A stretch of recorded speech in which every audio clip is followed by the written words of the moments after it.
Hey guys, what's going on? I just wanted to give a quick disclaimer before this video starts that this one's just a little bit different. So rather than recording in the same room the way that my dad and I usually do it, this one we actually had to do over the phone. So I just thought I would give you a quick heads up because there's about 1 or 2 times in the very beginning where his voice kind of cuts out and you can't really hear what he's saying. For the most part after that, I think that his audio is pretty clear, but I just thought I would let you guys know because it might catch some people off guard or some people might not know. But either way, I think it sounds pretty good, and I hope you enjoy. Thank you for watching. Welcome back to Movies with my dad. It's all about the generational gap between movies, and none has been better represented than me trying to teach my father how to use Discord so we can do this over the phone. We like to... And it's not the generation gap between movies, it's the effect of the generation gap on our movie viewership, how it affects how we see the movies. Exactly. Just different life experience, different time of growing up. We think it gives a fresh perspective. So the way that we always do it is we start with our first impressions, and that part is always spoiler-free. And we'll let you know we're moving on to the next section. And some people, I get it, you don't want to hear anything negative about the movie, you want to keep it light. So then we do the spoiler part where we just talk about stuff that we liked. We only list the positives. And then, our favorite part, we get into the most nitpicky we can possibly get, and we talk about all the negative, everything that we don't like, whether it's glaring or tiny or even just little things that we noticed. We tend to deviate every now and again, but such is conversation. And then we always end it with either how can we make the movie better, or if it's a classic movie, how could we reboot it and make it today, and what actors will we use and such. So today... Doesn't apply in this case. Yes, it doesn't apply in this case because we watched the Snake Eyes.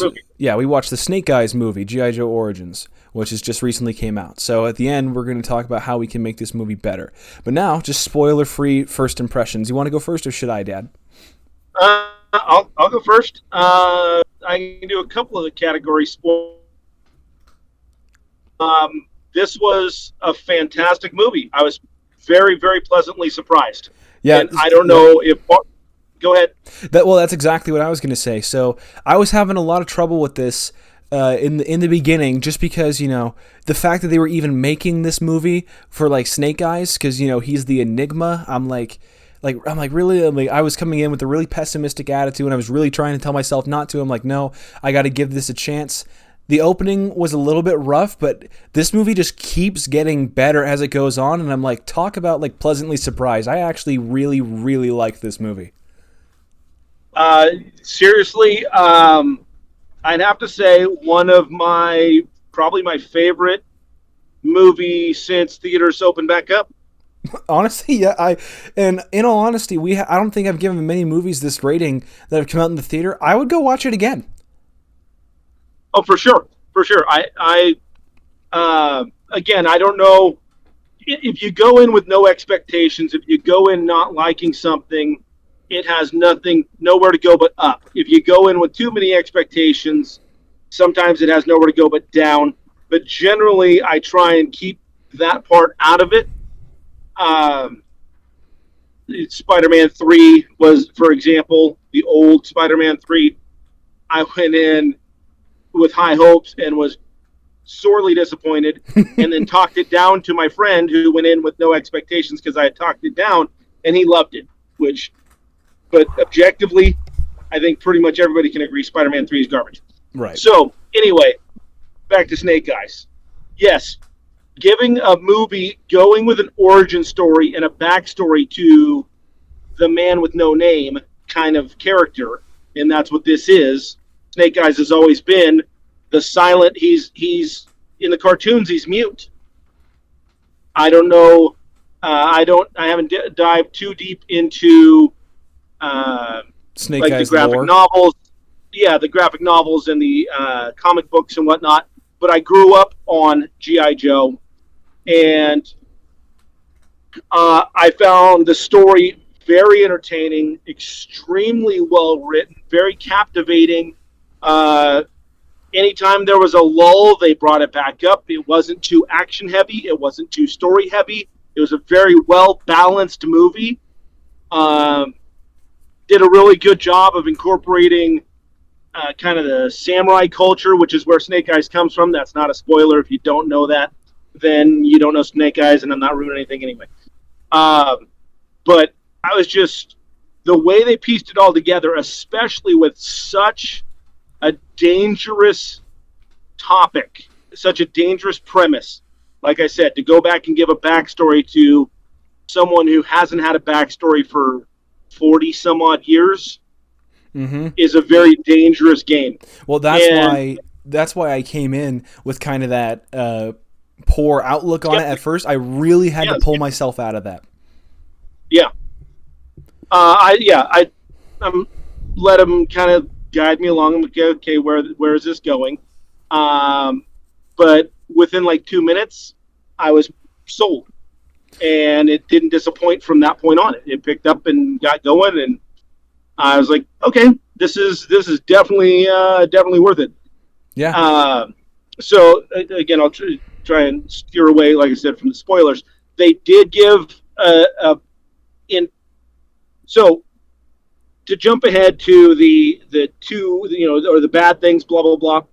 I have two spoiler-free things that this movie had that tried to knock it off its rails. So the two worst things about this movie were, one, its trailer really focused on the wrong parts and kind of set it up to look a lot like the prior two G.I. Joe movies. With the scene they show in the trailer about them on the truck. Yeah. That didn't, to me, that sold a different bill of goods, and it showed, it sold kind of a lower quality movie, or at least a lower quality story, where I thought, okay, this is going to be very action heavy, a lot like the original the last two G.I. Joe movies. But that was just such a minuscule part of the whole story, and there was story built into that action, which was fantastic. Yeah. So again, they did themselves a disservice with their trailer. And the other negative about what this movie had negatively going for it was the prior two G.I. Joe movies. So if someone has seen those other two, or has seen trailers for the other two, they look a little, they're definitely on the cheesier, campier side. It's almost like looking at the original 4 Batman movies, like the latter 3 of those Batman movies, versus the Christopher Nolan's Batman movies. Right? Those are night and day difference. One is very campy, with the Joker in the purple suit and with the gun that goes bang, versus a real world, gritty, realistic, very well written, great story Batman, right? Yeah. And what I wanted to say, I like the classic for what it brought, but I really liked what they did with this. So the last two G.I. Joe movies were a little on the cheesier side compared to this, where it just, I don't know, it really captivated me. It's way better than those other two G.I. Joe movies. But the one thing I will say, here's my thing. This movie kind of struggles with the opening scene. Like we'll get into that. That goes into spoiler territory. Okay, I'm sorry. So that's just all I want to say. Like, it gets, like, for me in the beginning it's kind of rough, and it gets better as the movie goes on. That's the most I'll say, spoiler free. Yeah, but even that's only like the first couple of minutes. Yeah, that's right? Fair. Well, one thing I do want to say, it's just kind of a off topic, but somewhat the same thing. I think what kind of helped me pull out of it. So about 5 or 7 minutes into the movie, the sound went silent, but it was like right at this scene where Snake Eyes was getting angry, and we thought it was like cinematic, but it wasn't. and it paused, and turns out the theater it just moved. The movie wasn't working. An unintentional holdo maneuver. Yeah, completely. Like I thought like it started going like silent, and he was getting like really angry. I'm like, whoa! I'm like, this is getting really cool. And then the movie just paused, and I'm like, what's going on? And it took them like a guy like walked in, like rewound it for. It kind of helped me to pull out of that, not taking the movie so seriously. Yes. Where I'm like, trying not to hold it to such a high standard that it's Right. unattainable. Because I didn't But grow I didn't grow up with it, but I love Snake Eyes, and I always have. So it was a little difficult. yeah. So anyway, to wrap up the spoiler free, just the Siskel and Ebert version of the review, or that portion. Go see it. It's an enjoyable movie. Definitely a summer blockbuster. I went and saw it on, what was it? Is that a Wednesday night? We It watched it was last me. night. So yeah, Wednesday. Wednesday night. So it was me and then two other people. And granted, it was Wednesday night, but it was 7 o'clock. And the fact that only three people were in the theater watching this movie is disappointing with how good the movie actually is. This movie was not advertised well. It does not do it No, justice for like how I good said, the movie really is. one of the worst things is, one of the worst parts about it is um, what do you call it? The trailer. Yeah. They didn't advertise this properly. They didn't sell it right. Yeah, and to wrap up my part, I think this movie is kind of like a crescendo for anyone who knows music. It gets better as it goes on, and I definitely recommend going and watching it. If you're a Snake Eyes fan, if you're a G.I. Joe fan, if you're a good movie, if you're a good movie fan, you check any of those boxes, you'll like this movie. A fan of good movies, not a good movie fan. Yeah, I phrased it wrong. All right, so from that, if you guys don't want any spoilers, tune out of the video. Then watch the movie and watch the rest of the video, and we'll move into the positive section. All right, Dad. Spoilers are on the table. Okay, so let's lead off with the fact that I grew up watching G.I. Joe. I was a child of the 80s. Maybe watched it a little beyond what was socially appropriate, according to all my peers. You know, I'm still 12 and watching it, and I still think it's cool, but, you know, maybe not everybody else does, so I kept it quiet. But other than Transformers, G.I. Joe was probably the number one, one of the most watched cartoons for me as a kid. Yeah. Me and my buddies had, G.I. Joe, He-Man, some Thundercats, and, Mask and a couple other random stuff. And then, Star Wars and Transformers. Those were the big ones, right? Yeah. So this was a story in the making. I remember, the whole lead up in the little 4-part or 5-part G.I. Joe series as a kid, where they're finding all the elements, and Snake Eyes finds Timberwolf, and this whole thing. Just such an enigmatic character, and just so cool. The costume was fantastic from the very first time. Even the cheesy original-looking costume for the time was awesome. Just Hey, a Dad, ninja. I think you got to start rolling this into the movie. Yeah, sorry, a ninja. Well, I'm just setting the stage for the G.I. Joe fans or those who aren't. So it just shows you. I just want to say how important this movie is when you're telling this story. Yeah. It's it's like the new He-Man reboot. You can't mess with the classics and mess them up. You Don't gotta even do it get right. me started. Don't even get me started. So, anyway, the previous G.I. Joe movies were, again, very much on the cheesy side. You got Channing Tatum, you got a couple goofball actors that are quasi-comedian, quasi-action hero, and then you bring in, like, The Rock. So it starts going the way of, the latter Fast and the Furious movies, where it starts to become box office bubblegum versus a quality franchise, right? Exactly. So I really hope they take this and springboard it to kind of do a G.I. Joe reboot, and it looks like they might do that more than just making this a prequel. I think they really are. I think so. Like what I really liked about this movie too. Like I'll really kind of jump ahead here, and obviously spoilers, because this isn't just Snake Eyes. Like they linked in Baroness. Baroness is in the movie. Scarlet's in the movie. They talk about Joes. They talk about Cobras, and they're big parts in the movie. And I'm watching this. Excuse me. I'm watching this, and I'm like, I want to see like the rest of it. I want this to spawn like its own G.I. Joe cinema franchise, and I really think it can. Well, and to go the way of the MCU, if they start with just origin movies and then start linking them together, kind of like the G.I. Joe movies, the actual Joe movies are very similar to like the Avenger movies. I think they could really have something going if they follow that pattern that's already been established as a successful pattern. Absolutely. I don't know if you'll be able to do origin stories with everybody else because they don't have to, but they can do it for a handful. I was gonna say like who's as cool as Snake Eyes? Nobody, but that's why you start. that's exactly. why you lead with your best. If you're gonna start, lay the foundation. If you're gonna kickstart it, Snake Eyes is a good pick for the first movie. So, tying into first impressions, really great movie. I wasn't expecting a whole lot.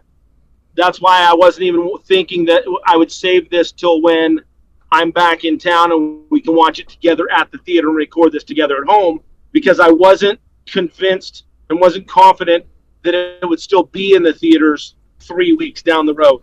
Yeah, I didn't I thought this movie was going to flop from the first moment I saw the trailer. I'm like, really? A Snake Eyes Origins movie? And you're like seeing his face and he's talking and I'm like there is no way. I'm like, there's no possible way you could get the Enigma, the Mute, the Ninja. There is no way you could write him in a way, and especially in today's day and age, to make him cool and to give him that same feel and the Snake Eyes that, we both love. I'm like, it's impossible. And the movie proved me wrong. Yeah. And anytime you take a mask off of a masked character, there's going to be a certain amount of disappointment. Mm-hmm. Like with the Mandalorian. Yep. Even though we know the actor who is playing him, when he takes the mask off, it's still not what you've built up in your head for it to look like. Yeah. Same thing with Boba Fett when they finally unmasked Boba Fett in a couple of different ways. Mm-hmm. Mainly by making him a clone of Jango Fett. Anyway, when you take the mask off of the masked man, it's difficult. But I think they did a great job with casting. I think it was top-notch talent. I think there was some great acting, some really strong emotional parts, and the highs and lows and the betrayal and trust and everything behind it, and all the yin and yang of the whole thing. There was so much balance to this movie. I really is what impressed me most about it. What I want to say, I want to list like my top 5 here. So like my top 5 favorite parts about the movie, just to kind of organize it a little bit. Number 1, this is right off the bat because this is like kind of visceral and baseline. This is a very like beautiful movie to watch. I don't mean like story wise. I mean like cinematically. This is a go see it in the theater movie. No, I meant like the set pieces, because like the whole movie is set in Japan. So like I'm looking at like the gardens and the trees and the mountain. I'm like, this is just it's one of the prettiest movies I've seen in a long time. It is just we got to watch The Last Samurai, but yes, I've seen The Last Samurai, but right. But okay. Just like all the gardens and the mountain and the skies and like all the lights. Yeah. And it's a very pretty movie, and a lot of it's just I'm like watching all the set pieces. I'm like, man, this is so cool. And even some of the scenes where it's supposed to be like frightening because he's going through like some of the tests. And I'm like, this just looks great. And I'm saying that first because like that's the baseline. But my favorite part of this movie is whoever was playing Storm Shadow. Yeah, 100%. That guy rocked it.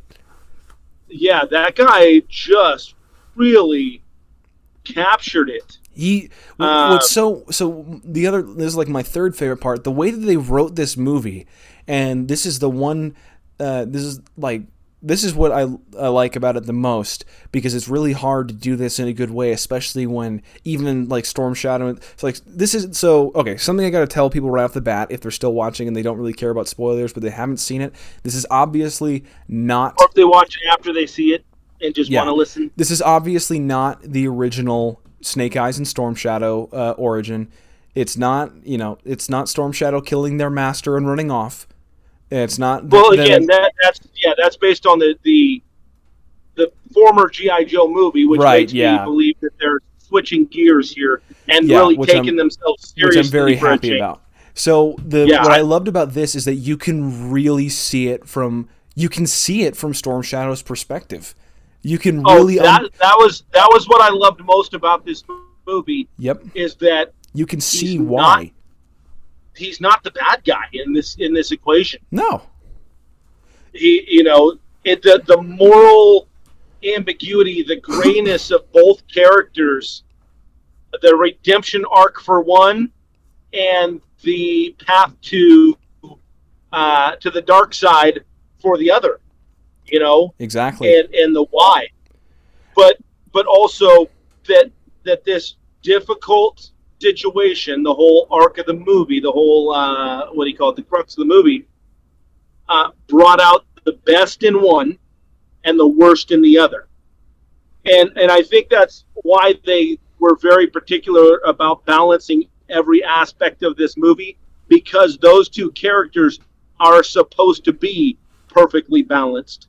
They Yeah. they were they were former friends or colleagues or training partners. They were brothers. They and they're equally matched, and they're equally light and equally dark and equally opposing. They're in a constant state of opposition, That's but yin and yang. balanced. They're yin and yang to a No, T. no, exactly. This whole movie was surrounded. Was like they set that symbol in the middle of the table when they were planning out their story. Yeah. It's like they focused on that the entire time, and it made for such a well-rounded movie. Yeah. So yeah, the guy who played Storm Shadow, you knocked it out of the park. Seriously. Yes. I really, really Yeah. enjoyed that. And the other thing that I really liked about to this, make sorry to interrupt, but to make you want a villain not turn a villain. yeah, and where you even see, just break your heart that he does. yeah, and you can see, and the thing is, it's not that he's completely justified. There is a reason he turns. There is room for him to grow, and there's wrong choices that he made. He gave in to his temptation, and he doesn't really have forgiveness in his heart. Yes. That's where, but the thing is, you understand because he let Snake Eyes in. He took him in. He trusted him. No, the betrayal, but that betrayal led him for him to show his true color. They both showed their true colors. Yeah. And it took them both a while to find it, and their true colors were actually opposite of what they were playing it being at the beginning of the movie. Yeah, I'm not sure if you noticed, but in the beginning, right after the first challenge, when Storm Shadow's talking to him, he's talking about how he was bred to lead from the beginning. They were like, I think when he said that, I think they were foreshadowing that he was going to use the stone, because he's like, if we want to survive, he's like, we must adapt. No, he was alluding to that. Yeah, he knew that he was going to have to use it at some point or another, and I think it was partially because he knew he wasn't going to be able to beat like the bad guy like Kente, like sword to sword, like man to man. Yeah, he knew he was going to have to use it.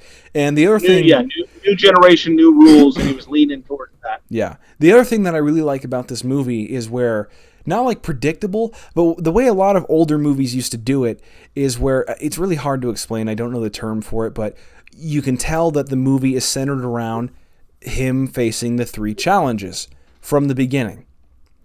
Yeah. And like it's somewhat predictable in the sense, but like in a good way. Like you can see. Yeah, but I like the fact that they didn't rush into them. Yes. They led up to a test, and then they did a little bit of training, and then they did a diversion story, and then they did a test, a little more training, a little bit more diversion story. It played through like someone was writing chapters in a book. It was, like I said, it was like very that. well paced, very succinct. Just kind of that. And it had a flow to it that just really, really worked. Whoever did this put it, the overall putting it together as far as production, set design, location, costumes, story, screenplay, all of it. They've really done. It seems like they really put a lot of time and energy into film school and learning the craft. Yeah, and it shows. I'm like to the point where, like when you find an author that's of a book you really like the style that they write. Yeah, I want to, and you want to find more of their books, even if you're not into whatever the subject is. I really kind of want to go see some other stuff like that the director's done or that the writer's done. I would like to dive into those movies because they were fantastic. Yeah. Or this was fantastic. I would like to see more of their stuff. Yeah, and so I'll save the part for the negative, but I really like the part that sold me on this movie was at first I was thinking it was going to be kind of cheesy. I was still not really giving it a fair shake, but right in the scene when he takes the motorcycle and he goes and you realize that he's actually working for the bad guy and he's being a double agent and like the plot thickens. I'm like, okay, I'm in. I'm like, this is getting interesting. Yeah, and then he's leading. Yeah, I'm like, and that like he's leading that double almost, life. Yes, and so much so that you're like, Snake Eyes, say it ain't so. You're kind of disappointed. There was a few times, the scene when he actually stole the Sunstone and gave it to them. I'm like, no, like I'm almost like he's the frickin' bad guy. Yeah. And the thing is, that's what it has to be because it has to be a redemption arc. You can't have him rise back after falling from grace. It's kind of like in a job interview when they ask you what your weakness is and you say you're a perfectionist. Like you can't have he's not Lancelot. You can't have a fake fall from grace. But you don't. And he was always held on a pedestal in the original G.I. Joe, cartoon. He was, he's very noble. He was the knight. He was the Dark Knight, but he was noble. Yeah. Well, what they really did, and especially as this movie progressed, you don't become a ninja without putting in a little work. It's a gritty tradecraft. I think they really did a good job with like portraying him as human because like they captured that having to live with the guilt and keeping up a lie to people and like you could see the debate within himself whether or not like there were a few moments where you could see it on his face where he was kind of like he was about to confess. Absolutely. No, that's what I'm saying. The acting was top notch. Yeah, where he wanted to tell them the nuance. Yeah, and just in the reactions from the other two main characters, just so much is said in just a glance. Yeah, or what's about to be said but is never spoken. And it really feels like that. Everybody knows this. Like when you're a kid. And and you're hiding something or you broke something and whatever authority figures in your life, be it like a dad or an uncle or whatever, and you want to hide it from them or like some sort of shortcoming of yours, but you're not mature enough yet to realize that if you tell them, they just care about you and they want you to grow. Like you could see that where like even the masters, it's almost like they're walking up and like with their glances with everything else, it's like they're saying, Snake Eyes, is there something you want to tell us? Exactly. You ready to tell us yet? Because you're killing your potential. Yeah, they knew there was something going on. They kept saying, they're like, hey, the third test, we'll see right through it. Yeah, whenever you're ready to come clean, because it's going to kill you. Mm-hmm. So, seriously. What part are we on? We went right past first impressions into what we liked best, I guess. Yeah, possibly our favorite parts of the movie, so regardless of chronological order. I love the fact that they kept his backstory, like who he is, where he came from, is still a mystery. They were very specific about leaving it a mystery. Yeah, everything between him watching his dad die and then being a grown man is still unknown. All they said is that he lived in the streets. And he can discover his dad and his family, but who knows why or when or if. Right. But and I think him being a mute, I think it's a vow. I don't know if it's a vow of silence in just like the old G.I. Joe movies, or if that's the whole story behind it. I think that's what it's always been. It's always been he took a vow of silence. So I like that better, is the fact that he has the ability to speak, but he doesn't. Yeah, and it'd be interesting to see. I could see them doing another just Snake Eyes story. Yeah. Well, I think he has the ability because even in like some of the more serious like animated movies and stuff that they did, because like I'll look around and watch stuff like that. There's like a scene when he's fighting Storm Shadow and he's not making a single noise, but like Storm Shadow's giving him a run for his money, of course. And there's some scenes where he's starting to break a little bit, like you can hear him grunt a few times, Mm-hmm. like where he's starting, where you can tell like it's difficult. I think Yeah. that's the coolest thing about Snake Eyes is you're like he can talk but he just doesn't. Like Yeah. it's all discipline. And Yeah. So I mean, as far as positives, like I said, I think it was top notch. yeah, It was a I really well I done movie. really enjoyed this movie. It's very well written story-wise. And the thing is for me, you want to talk about just the feel of the movie as I was watching this and especially as it progressed. I was watching the main actor who I wasn't sold on at first and I'm like Oh I yeah. could Likewise. I'm like, you know what? I'm like I could see him as the guy under the mask. You can really see it. Yes. Yeah. And he's got kind of a Brandon Lee vibe about him to me in a little Mm-hmm. bit of ways. It's kind of ambiguous. Who Well, that's Bruce Lee's son, who was an actor. He was in The Crow, and just had star potential. And that's kind of the vibe I get from this guy. And just I'm at the end of the movie, it's kind of like Kylo Ren, Adam Driver, right? You watch all the trailers. You like for the first whatever Force Awakens. Force Awakens. You're like, this guy. And I think what sold me most on Adam Driver was the Saturday Night Live skit, Yeah, Undercover Boss. that's true. But once you get to know him, and once you see him act, you're like, okay, I see why they went with this guy, Right. and he becomes the only positive out of the entire trilogy. Is this phenomenal actor? You're like, when by the time you walk out of the theater, you're sold on the dude and all the other movies he Gosh, makes. he was wasted on that So trilogy, but we're digressing. yeah. So I that was kind of my takeaway with this movie is that the main actor, the guy who played Snake Eyes, I walked out of there sold. I'm Mm-hmm. totally cool with him being Snake Eyes. Now I'd be mad if they recasted it. Yeah, and I'm a big Ray Park fan, so Mm. that That was the original thing that I was mad about because I'm like really you're not going to give Ray Park his credit or and I'm thinking his about dues. yeah, Yeah, but hey, I mean I think the best way to give him his due is to take that character and to make him something great. yeah, I think that's the best way we can wrap up our positives and kind of move into the next section. yeah. I'll say mine first. Very well written, well acted, well cast. It takes a second to get in there, but I'll talk about that later. Yep. But seriously, seriously, go watch this movie. You'll regret it if you Yeah. don't.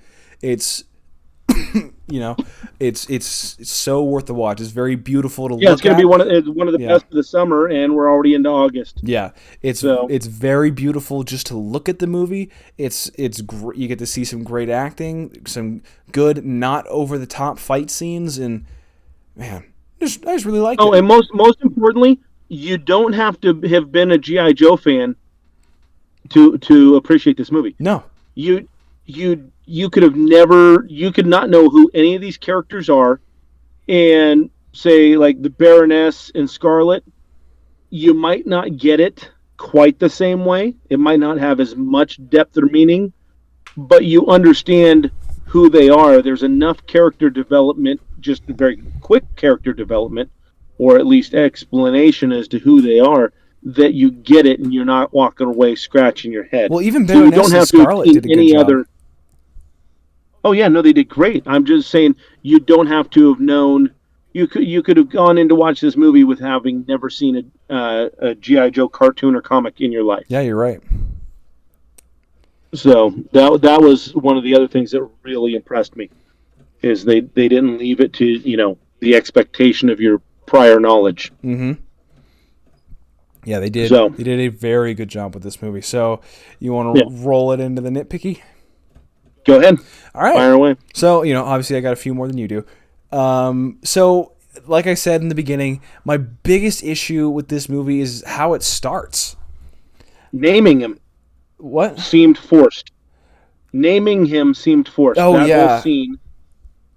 it was very emotional. That whole part was very well done. You get immediate buy-in with the father son moment, Yeah, and well, even you know, then, kind like I was having trouble. Like I thought the dialogue was really bad in like the first 10 minutes. Like it was kind of bugging me. I thought it was kind of cheesy yeah. or just it wasn't super well written in the beginning. Like the dialogue wasn't all that great. So here's the Hmm. thing. At first, and I forgot to mention this because it was like a negative or it kind of still is. Well, in the opening, I'm like, oh, I get it. His dad rules Snake Eyes. That's why he calls himself Snake Eyes. I'm like, oh, that's kind of dumb, though. Like, that's kind of like, Yeah, I thought that's kind of stupid. But when I figured out they were weighted dice, I'm like, oh, okay, now I get it. That's pretty cool. I'm like, yeah. the fact that they were weighted. So, by the way, it kind of bugged me. Well, and he's named after his vengeance. He's named after his mission in life. Yeah, You know what I mean? That he got his name from his quest, yeah. which is kind of cool. I think they did I think they But did a that good job first part was naming it, cheesy. but yeah, the first part with like the role, I'm like that's kind of stupid, and like I didn't like it. But It's also like when they drop the movie line in a movie, or the title of a movie in the movie. yeah, it's just, it's right there in your face. You're like really.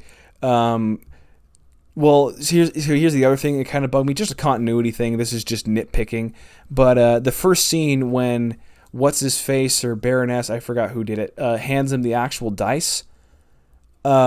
Yeah, When he flips it over, you can clearly tell that they're weighted dice. yeah. But he doesn't figure it out until like 20 minutes later. I'm like that's kind of like that part bugged me. So, but that's like Well, no, I don't think he was examining them like he could tell they were weighted dice. He was yeah, but like looking at them. just in the way that he flipped it over and it shot down to like the one like when I was watching it, I immediately went, "Oh, those are weighted dice." Yeah, And yeah, and and they that don't yeah. sell that. Like he knows it, but it just doesn't hit him as hard until afterwards. But I think Well, they they were just they really, they intentionally saved it because after that, when he got the dice, he started kind of leaning back towards the light side a bit. But then he figured out they were weighted, which then shot him back. So I think they kind of, yeah, that rage moment. I think they kind of wrote themselves into a corner there, where they're like, "Oh, he's already got the Well, dice, but we need something justified to bring him but back the way he down." was looking at him, like he didn't think it didn't occur to him to check to see if they were weighted. He was examining them, and they actually showed the flashback scene of it for a reason, so you can see the subtleties of those dice. Those are deliberately very intentional dice that they picked with the chips off the edges, kind of like an ivory, uh, you know, really, really, once was a solid pair of dice, right? Yeah. Well, Uh, so you could pick they it were out they're of. they're unmistakable. So he was examining them, like figuring out that Baroness could not have just fabricated these. You don't just grab any random pair of dice and say, "Oh, hey, I found your dad's killer." These were very distinct dice, and so he was looking at them in that way and kind of having a flashback moment, and so distracted by the flashback moment that I think it didn't occur to him that Right, but that they were but weighted. even then, like just to justify it, we have to say that it's just a little bit contrived. Yeah, Where a little. Yeah, like yeah. There were some spots in there in the movie, yeah, but not it's not not spotless, many but and not bad. yeah, it's not Yeah, like glaring where like you like look, okay, I get it. I guess like it's possible that he could have not seen that they were weighted, but yeah. when like the plot moving along kind of rests on that, you kind of give it a little you got to give it its fair shake. So here's my least favorite part about the movie, which obviously was the beginning. So the opening fight scene where he's fighting in a cage, like something that kind of bugged me in the beginning was the faces he would make like before he fought people. I don't know if it was intentional or not, but the kind of the scrunchy face thing was kind of bugging me. And But you don't know what was deliberate. like he like scrunch his face a lot and like look very deliberately mad to the point where Oh, give him blue steel. Yeah, yeah, a little bit like before you'd fight. And I thought the first fight scene was a little bit over the top with like the breaking the cement with the pipe and the really big guy, and it felt like they were really trying to yeah, sell the yeah. kids and this like sell the kids on the movie in the It was beginning. And very, it was very Wolverine reminiscent from yeah, X-Men 2. Yes, and then you have like the next scene, which is where like the mute part happens. So this is actually the part that I was mentioning, where he's talking to the who was the big bad boss for the first time. The dialogue there is kind of cheesy. Like they didn't do a great job writing that scene. It really takes a little bit to start up. So that scene though, when he walks towards him after he showed him the newspaper, that is the exact point where the movie muted, and there was like a subtle like ringing to it. Oh, It lined up so perfectly that I was like, man, like, I kind of wish that was in the movie because that looked really good. But then what? So the only other part that really kind of bugs me, and it'd bug you too if you really start looking at it, is the first fight scene with Snake Eyes and Storm Shadow when they're escaping the Yakuza. So like it's a lot of like it's a lot of over the top fighting. Like he like jumps over him to cut the handcuffs for some reason. And like this it's like they're like cool. Yeah, but they're like nodding to each other for 5 seconds to coordinate the move, when in the 5 seconds he could have walked over and and so here's the other thing, and this is like the big part, especially if you go back and watch this movie, it'll bug you too. When they're running away, and even when they're fighting, all the background is kind of like the throne room scene in The Last Jedi. Not that bad, but like the background Yakuza guys aren't doing anything. They're just kind of moving around a lot. Not to mention, Orion, they're smuggling guns. Just pull one back out of the fish and shoot them. They might have been smuggling the guns and ammunition separately. Don't bring a knife to a gunfight. Yeah, like they all have. I don't know if that's like a thing, but like I thought it was kind of funny that they all have katanas. But I'm like in real life, I'm like they might. I'm like I don't know. Yeah. I'm like who am I to you know what? Who am I to question the accuracy of that? One of the things, and I don't have a whole lot of negatives about this movie. It wasn't flawless by any stretch. No, but it was very well done. And it was. So what I had to remind myself of is that at the end of the day, it's a G.I. Joe movie, and they still have to fit G.I. Joe into it. Yeah. And so with that being said, the one biggest take a pause, riding lightning in a metal suit in water kind of Wonder Woman moment. Yeah. Baroness and Scarlet shooting at each other from 10 feet away with semi-automatic, seemingly limitless round Uzis, right? That part really bugged me, and neither of them are hitting each other. And neither one of them, what do they both go to stormtrooper training to learn to shoot? I mean, honestly. Yeah, that part was how do you bad. Both miss that badly from that close? So for me, the worst scene in the movie overall, and it's not like it was all that bad, it's still fun to watch, is the scene where Snake Eyes and Storm Shadow make a break for it. So they're running, right? And Snake Eyes is running, and he runs by it's kind of like that one part in the that one famous play in the NFL when Le'Veon Bell is running towards the sideline, and the guy decides he doesn't want to tackle him, so he just stops and then he runs for a touchdown. That's what it reminded me of. There's a bunch of guys standing to the side. One guy was washing his hands. And they're not even chasing after him. And at first I'm like that's stupid. And him and Storm Shadow are making a run for it, and then they start coming from the front of the door, and I'm like, oh, okay, I get it. They were cutting him off. I'm like, okay, and then I pushed that aside. I'm like, okay, cool. Yeah. They knew they can get him around, but then they all appear from behind him too, and I'm like, oh no, they just weren't chasing him. Yeah. And I'm like, well, that just took it away. But if that's your biggest complaint is it's that and the katana scene when they it's that and the katana scene when they stabbed the truck 1,000,000 times. Yeah, which would have cut them to shreds. Those things are so sharp. Oh my gosh, it would have been that part really that was the most over the top, unrealistic. Yeah, where I'm like really, so, they got a million katanas there. Again, that's the point where you got to suspend reality. Hey, when Spider-Man shoots webs out of his web slingers, we suspend reality and don't say, okay, that couldn't happen. Or when Doctor Strange is casting a spell, we suspend reality. For this, it's a G.I. Joe movie at the end of the day, so I had to constantly remind myself, okay, we'll accept some of this because there's a deeper world. There's the G.I. Joe world that we need to dive into. Um, but to me, that's a testament to the quality and caliber of this movie. To where that's my top complaint. Well, no. If this wasn't, if this, my biggest complaints were all the G.I. Joe elements to the movie. Yeah. Because it broke the continuity. Yeah. And tell me if I'm wrong. So the first part where I was actually pulled out of the movie, because I'm okay with the somewhat cheesy dialogue and getting his name right out the gate. I thought that was a little, like you said, very contrived, very very forced. Yeah. It's like, okay, wow, you definitely wrote this for there was no hiding it. But whatever. I'll take it. It was in the first 2 minutes. You're over it. Moving on. The first time I was actually pulled out of being immersed in this movie was when Blind Master had him follow that little glowing orb. Yeah.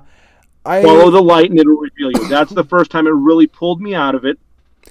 And then once he flashed back to standing right in front of him, I thought, okay, well, maybe it's kind of more a hallucinogenic kind of thing and a little more mystic. And I'm willing to accept a little bit of the mystical realm of it. See, that didn't bug me so much because I was cool with the idea. I was able to suspend that really well. Where I'm like, oh, okay. I'm like, the clan has, a couple ties with magic. I'm like, I'm cool with that. Yeah, but that is the first part that actually breaks from the real grounded in the real world. The gritty part of the movie.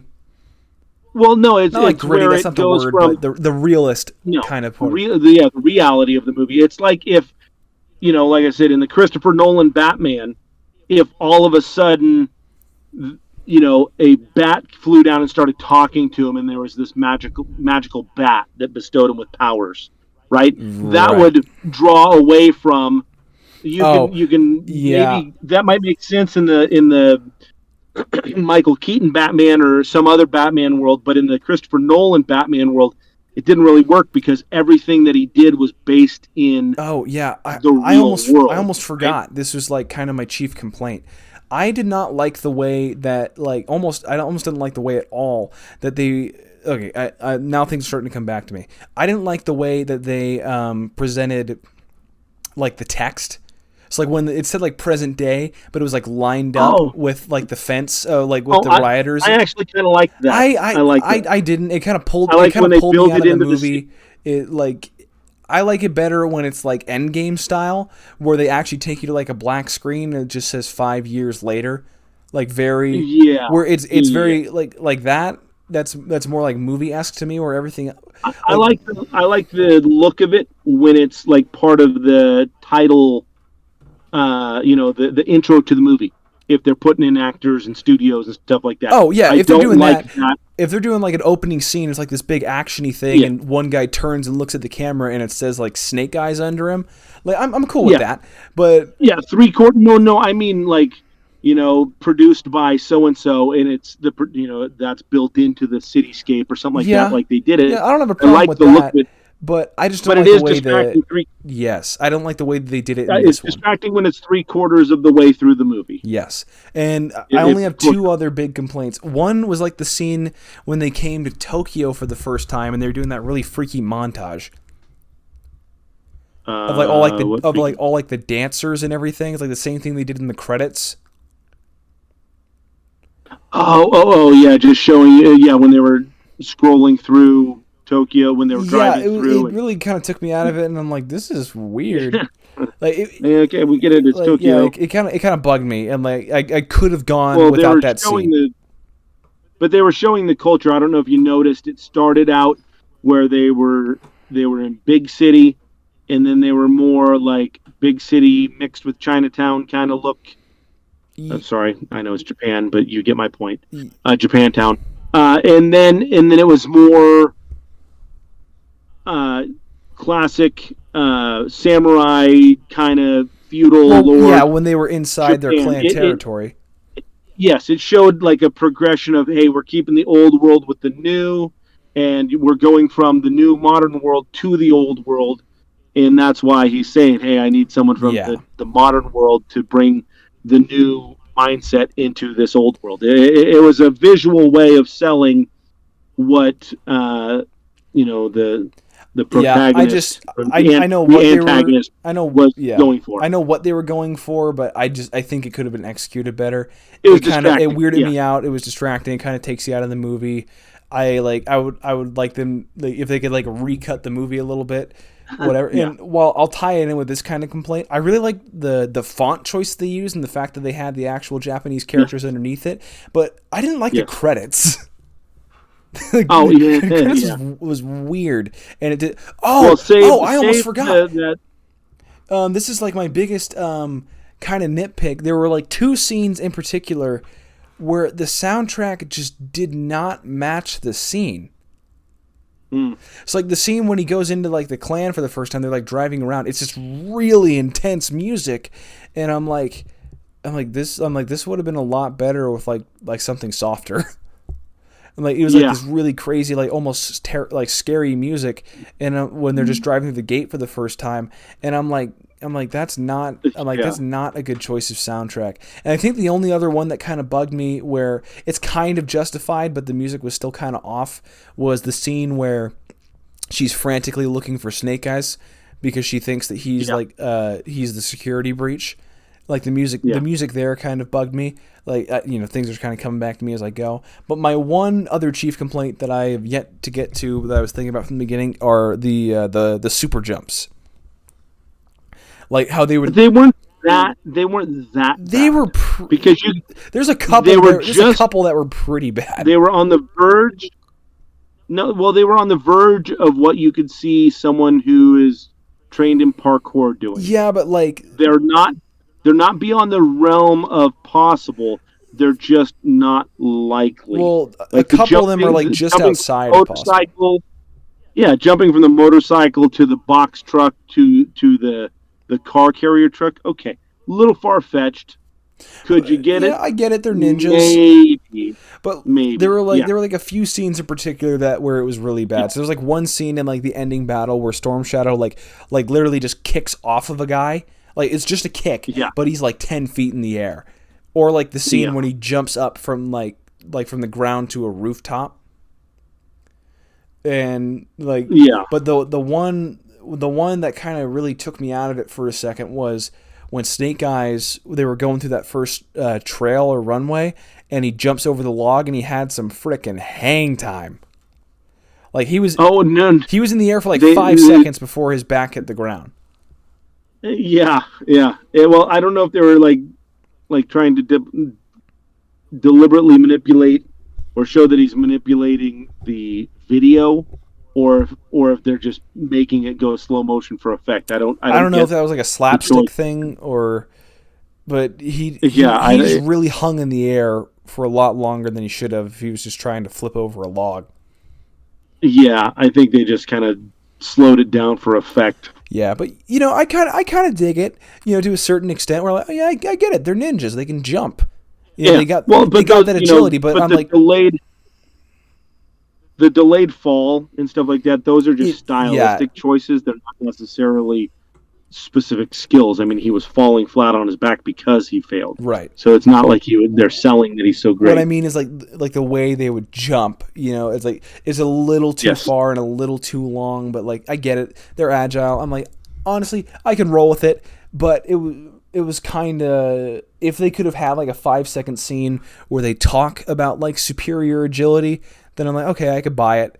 But Well, there was no ninja training really. It was just the testing, and then he was supposed to train. I know we're in the After, I know yeah. we're in the negative section, but I really like the actual test, like especially the first one. Yeah, When I thought that was great. yeah, when he really had to let go, and he's like, I humbly ask for your bowl, and I'm like, that's really cool. I'm like, okay, Yeah. I'm like, that was awesome. It's brilliantly done. Um, And I but- really like the master, so- by the way. both of them were really cool. Yeah, So my negatives, just because we got to wrap up here pretty quick. yeah, My negatives were, like I said, anything that was G.I. Joe related seemed to pull me out of the movie a little more, and just reminded me that it was a G.I. Joe movie. Yeah. But not in a bad way too much, but like it's so steeped in reality, you could almost see it not being a Snake Eyes and not being a GI Joe movie. But then, like when they open up the ammo crate and there's Cobra, um, the emblem on the inside of the box lid, I'm like, oh, that's right, it's a GI Joe movie. It Yeah. just seemed, it just seemed out. It almost didn't fit. It's almost like if they were to open the canister and find a lightsaber, it's like, Well, I what? think I They're, think you know, I think what we're gonna need. I think you might not be thinking that in a few years because I think we'll get some better GI Joe movies and we can forget about the old ones, and GI yes, Joe because will have a different feel that's to the its problem. name. That's the problem because what it made me think of when I saw that emblem, I'm like, okay, is some dude gonna walk in a metal helmet and tell everybody he's Cobra Commander? It's like, Hmm. how are we gonna do this? But when you look at their costumes, I think the costumes were fantastic, and again, based in real world. Snake Eyes' costume at the end was not far off of Batman's, where it's kind of like Like the multiple armored armor pieces. pieces. Yeah, Yeah, it was armored pieces attached to an under bodysuit. yeah. What Um, I was really so that surprised part was by, good. I was really surprised by the fact where I'm like, part of the way through the movie, I realized I'm like, he doesn't get the armor until the end of the movie. Yeah. I'm like, okay, So I dig it. yeah. So the orb, but again, once it became this kind of flashback, mystical thing, the scene, I was all of a sudden okay with the orb because it's like, okay, Yeah, maybe they gave him a little drug, or maybe it was part of a meditation he thing. was hallucinating. But yeah, but then when you have the fire, that this stone, incinerates people, it's like, okay, it's just it pulls away from the how great and real the movie was to then all of a sudden have a magic element. And again, it was just incongruous. It wasn't that it was bad. It's bringing in all the pieces. So Yeah. it was a slow introduction to the GI Joe world. It's But not that it was if you bad, if but it definitely could have been better. yeah, it just didn't. It almost didn't fit because there wasn't enough of blending both. But the non-blended, non-GI Joe parts of the story were so great that you forget, again, like I said, you forget that it's a GI Joe movie. Yeah. So, but with that heart, I can see that thing coming back. If you remember in the cartoon, I don't know if you've ever saw this part of the cartoon. There was like a 5-part series. I think it's where they introduced Serpentor, where they go and they're looking for all these rare earth elements to build this laser. No, I've never I seen don't it. know if you ever saw that one. No, Okay, I so grew up you on have to like go find. the Sigma 6 reboot. Ugh. Oh, that was actually pretty decent. Yeah. But so anyway, one of my favorite parts of the GI Joe series was this little mini series that they had, where they had to like dive down. GI Joe was racing Cobra to find these elements. GI Joe was finding him to stop them, and Cobra was finding it to put together this laser. They had to get like this special sand from the desert, and then they had to get this deep water from the bottom of the ocean, and then they had to get some like crystals from a lava cave that were um, they were kind of radioactive, and a couple of these other things. And I could see that little jewel becoming part of that quest. Like that's why the Baroness wanted it, is because it's part of this ultimate goal, and that would be a great tie-in. So like if the next origin story is whatever character that they introduce, and now they're looking for the water element I'd be cool because with that that. was the fire element, and then kind of have it overall arcing, bringing it into that big picture storyline, but tie it in a slow, deliberate way, and then have them all come together at the end. I think that'd be a great way to slowly expand on the new GI Joe verse, if that's what they're doing here. Yeah. I think that would be I great. think you're right. I think So we got to put a pretty bow on our negatives real quick. no, I think that was it. Like I said, just the incongruous nature.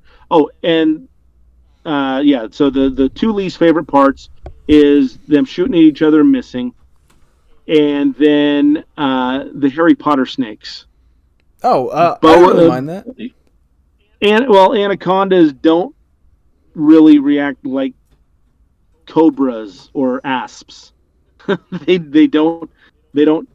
At least not that I've ever heard of or seen where they rear back their heads and hiss and whatnot. They're slow. They're fast moving, but they wrap and strangle their prey, not chop their heads. But again, if they're ancient snakes, whatever, it's cool. I I'll mean, yeah, run with it. it's not a huge deal So because here's the thing: anacondas also don't see into your soul and judge your heart. So exactly, none of it's deal breaker, and they had to put something in. So the way they did it worked. So even yeah, my negatives aren't that yeah, bad. and the same goes for So I me. can't But wait to see. Yeah, I can't wait to see where they go with the next movies. I really hope they just throw the previous ones in the trash can and don't use this as a prequel, but actually use this as a launching point yep, for the new way of doing GI Joe. Because I think they could really do a great job if they stick with this uh, yeah, style. make it GI Joe's Iron Man. 100%, 100%. Yeah, You and to know, and yeah, forget the old Hulk. yeah, to wrap up mine. Pretty much there's just a couple sore spots in the movie. There's not really like one consistent thing that they really fail on across the board. There's just a few specific points in the movie, and one thing I didn't really mention, I didn't like at first. So the reason I didn't mention is because they redeemed themselves for it, and it didn't turn into what I was worried it would. I didn't really want Snake Eyes to do the whole ladies man thing with the chick who was there. I didn't. I'm Yeah, like. I'm yeah, like the that. love I'm like. story that Yeah. was I'm like that doesn't really fit. developing. I'm like it doesn't really fit with him being like such a charmer. But when it turned into like a more serious relationship, to where it wasn't just all Yeah, the flirty nonsense, I'm like, okay. I'm like I can see this. And at the yeah, and and that was part of him playing the part. oh yeah, and another negative because I went to go see this movie with Phoenix, and this part kind of it really kind of bugged her. Her accent kind of changes a little bit. Yeah, you Yeah. can't really tell if she's American, Japanese, or British. Like that part, like Well, say his does too. his, yeah, just a His little bit. Um, his normal he speaks with a normally I believe a British accent or some kind of English accent, they're kind of but yeah, he's putting on an American accent, but it slips every once in a while. yeah. Like that's just like that's just tiny stuff. Like if you watch That's super nitpicky. yeah, if you watch this movie like 5 times over, it will not bug you. But Oh, yeah, and the only other thing that bugs me, don't have a lens come from nowhere. That bugs wait, me. what? That Tron the Tron style lens on the set on the costume on the headpiece. You can't Okay, okay, you yeah, can't have the eyes be open and then all of a sudden it just springs down from the top out of nowhere. I don't like that because then that becomes, you know, not even Power Rangers does that. That's more, like I said, just this. It works in Tron universe because it's digitally created, but it doesn't work in all these other movies, in all these other shows that they have these headpieces come out of nowhere. Um, you know, like the original Iron Man, the helmet came up once he came with the nanotechnology. At least there was an explanation for it coming out of nowhere.